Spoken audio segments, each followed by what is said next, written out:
Stéphane Vaillancourt, alias Le Technophile, pour le blog de Best Buy. Aujourd'hui, je vous parle de la base de son Fluence AB40. Ce n'est pas une barre de son, mais bien une base de son, parce qu'on l'installe sous le pied du téléviseur. Donc, c'est fait vraiment très solide, un caisson en bois qui peut supporter 68 kg ou 150 livres. Et quand on sait que les téléviseurs peuvent peser peut-être une cinquantaine de livres maximum, là, pour un écran de 50-55 pouces, on voit que c'est une base qui va amplement résister au poids du téléviseur. Pourquoi acheter une base de son? Bien, ça dépend de l'espace dont vous disposez dans votre salle familiale ou salle de séjour. Dans mon cas, à moi, elle est située dans un sous-sol et il y a un côté qui est ouvert, c'est pas une pièce fermée. Donc, installer des haut-parleurs surround et compagnie, ça ne serait pas une solution possible, disons. Et puis, dans mon meuble de télé, j'ai pas assez d'espace de toute façon pour un amplificateur. Le meuble est trop petit. Alors, une solution comme celle-ci, une base de son, ça remonte un petit peu le téléviseur en plus, donc ça offre un meilleur angle de vision. Puis, ça ne prend pas vraiment beaucoup de place et comme c'est foncé, ça se marie bien avec le téléviseur lui-même et le meuble. Puis, on parle d'une puissance d'environ 90 watts. Il y a 6 haut-parleurs qui sont placés en angle parce que vous allez voir, en fait, dans mon test sur le blog, j'en parle un peu plus. Sur la télécommande, on voit un petit bouton 3D. Donc, on peut avoir un son 3D, une simulation de son plus spatial, si on veut. Et puis, ça fonctionne quand même très bien.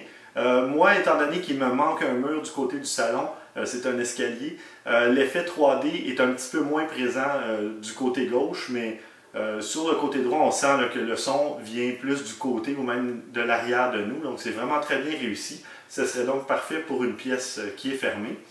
Et puis, ce qui est intéressant, c'est qu'on a deux entrées.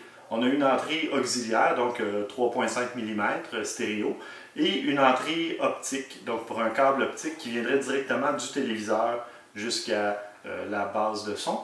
Et puis, c'est franchement très simple à installer, configurer. On branche dans la prise murale, on branche le câble, dans mon cas, c'est un câble optique, du téléviseur à la base de son, et puis on est déjà prêt à l'utiliser. Donc, sur la base elle-même, on a 4 boutons. On a le bouton marche-arrêt, évidemment, le bouton pour sélectionner la source audio et le contrôle du volume. Sur la télécommande, on a un petit peu plus d'options. On a la sourdine, mute, on a l'effet 3D, on a l'augmentation des graves ou le mode standard, on a la sélection de la source, le Bluetooth, parce qu'on peut jumeler avec son téléphone, ce qui est très intéressant, je vous en reparle dans quelques instants, et bien sûr les boutons du volume. Quand on jumelle avec un téléphone en Bluetooth, voyez-vous, on peut choisir la source ici, on a blanc, on a vert et on a bleu. Donc quand on est en mode de Bluetooth, il nous suffit tout simplement de lancer l'application de notre choix. Ça peut être Google Music, Spotify, iTunes, peu importe, la musique locale sur votre téléphone. Et puis, quand on lance la musique, eh bien, ça se met à jouer automatiquement. Voilà, en Bluetooth. Généralement, ça se jumelle en quelques secondes. Voilà, c'est fait. Et on va partir la musique. Simplement une petite démonstration pour vous montrer à quel point c'est simple. Puis là, vous ne l'entendrez probablement pas la différence, mais on a l'augmentation des graves qui vient s'ajouter à ça. Donc ça donne un son très intéressant. Ensuite de ça, je repasse avec la source télé. Donc je m'assure que ça soit blanc pour optique et vert c'est pour auxiliaire. Et puis là, on peut faire jouer le film.